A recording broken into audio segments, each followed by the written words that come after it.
जी आप सुनेंगे नहीं ना तो आपको पूरा मजा नहीं आएगा, ये जरा सुने आप। वकाना मुहम्मदुन अबा अहदिम मिन रिजालिकुम वलाकिन रसूलुल्लाहि व खातमुन नबिय्यीन व काना अल्लाहु बिकुल्लि शैइन अलीमा।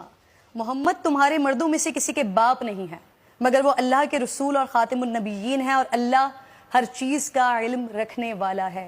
अस्सलाम वालेकुम नाज़रीन, मैं हूं किरण नाज, आप देख रहे हैं प्रोग्राम बस बहुत हो गया। अल्हम्दुलिल्लाह अल्हम्दुलिल्लाह नाज़रीन, मेरा इस बात पर ईमान है कि कल जो कुछ भी मैंने बयान किया इससे न तो इस्लाम को कोई नुकसान है और ना ही मेरे प्यारे आका सल्लल्लाहु अलैहि वसल्लम की नामूस को, बल्कि कहते हैं अक्लमंद के लिए इशारा काफी होता है। जो मैंने कहा, जिसके लिए कहा, वो बखूबी समझ गए होंगे। मेरे कल के इंट्रो में कही गई बातों का सोशल मीडिया पर रिएक्शन बड़ा अजीब गरीब है।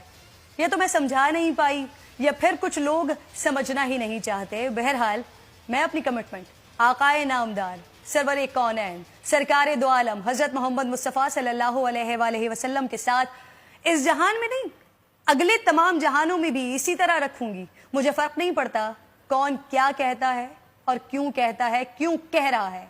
आज मैं अपने प्रोग्राम के आगाज में एक ऐसी स्टोरी शेयर करना चाहती हूँ जिसको पढ़कर मेरी आंखों से आंसू जारी हो गए थे नाज़रीन।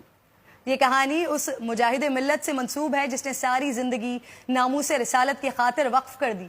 कहा जाता है कि इस मुजाहिद का एक बेटा था जिसको डॉक्टर्स जवाब दे चुके थे और वो अपने बेटे के साथ उसकी जिंदगी के चंद आखिरी लम्हात गुजार रहे थे कि वहां एक बुजुर्ग तशरीफ लाए और उस मुजाहिद से दरखास्त की कि वो उनके साथ चले। उनके इलाके में कादियानी मुबल्लिग आया हुआ है जो लोगों को गुमराह कर रहा है। उस मुजाहिद ने ये सुनते ही चंद किताबें उठाई और बुजुर्ग से कहा चलो जल्दी चलें। लेकिन उस मुजाहिद की बीवी और अपने आखिरी लम्हात गुजारने वाले बच्चे ने कहा बाबा मत जाएं, मैं बस कुछ देर का तो मेहमान हूं। उस मुजाहिद ने जवाब दिया बात यह है कि मोहम्मद सल्लल्लाहु अलैहि वसल्लम के दीन की खातिर जा रहा हूं। कल क़यामत के दिन हौज़ कौसर पर हमारी मुलाकात हो जाएगी। और ये फरमाया और घर से रवाना हो गए। बस अड्डे पर पहुंचे, अभी बस में बैठे ही थे कि चंद लोग दौड़े हुए आए और कहने लगे मौलाना आपका बेटा फौत हो गया है, अब रुक जाएं, उसका जनाजा पढ़ाते जाएं। मौलाना ने रोती हुई आंखों से मगर मजबूत लहजे में फरमाया जनाजा पढ़ाना फर्ज किफाया है और उम्मत मोहम्मदिया सल्लल्लाहु अलैहि वसल्लम को गुमराही से बचाना फर्ज ऐन है। फर्ज ऐन को छोड़कर फर्ज किफाया की तरफ नहीं जा सकता। फिर वहां से रवाना हो गए। उस इलाके में पहुंचे, अल्लाह रब्बुल इज्जत ने कामयाबी अता फरमाई। वो कादियानी मुबल्लिग शिकस्त खाकर भाग गया। खत्मे नबूवत के उस मुजाहिद को दुनिया हजरत मौलाना गुलाम गौस हजारवी रहमतुल्लाह अलैह के नाम से जानती है।